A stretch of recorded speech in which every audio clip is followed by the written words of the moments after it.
say the sun was in your The movie True Grit, which brought in over $252 million, was released in 2010 and directed by Ethan and Joel Coen.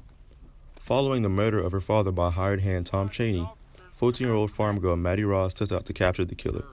To aid her, she hires the toughest U.S. Marshal she could find, Reuben J. Rooster Cogburn. She joins him in his trek into the Indian nations in search of Chaney.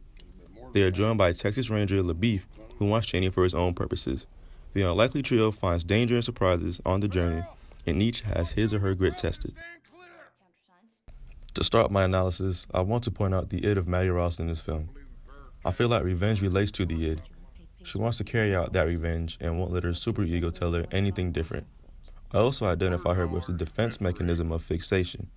Since the traumatic experience of her father's death, she is obsessively preoccupied by the revenge that she must seek out. Her determination to apprehend her father's murderer is very impressive. Also, she is not one who is easily broken, and for a 14-year-old girl, her maturity level is one of an adult. Next, let's look at Rooster Cogburn. Yes, it is evident that he has a little drinking problem and a quick trigger, but he still demonstrates the poise needed as a marshal. Maddie pays Rooster to hunt down Tom Chaney, which is his motivation at first, but I feel like he soon develops a soft spot for Maddie. Maddie and Rooster show signs of a love and hate relationship, which is the defense mechanism of ambivalence. There were shared moments where they were on the same page, and then there were moments when they couldn't stand each other. They balanced it well enough to stay together and accomplish the mission. Finally, Texas Ranger LaBeef wanted to catch Tom Chaney because he killed one of his fellow Rangers. That is really the only reason why he tagged along with Rooster and Maddie. He eventually goes on his own way after getting into an argument with Rooster. I feel like Rooster projected a little hate towards him because he was a ranger who followed the laws.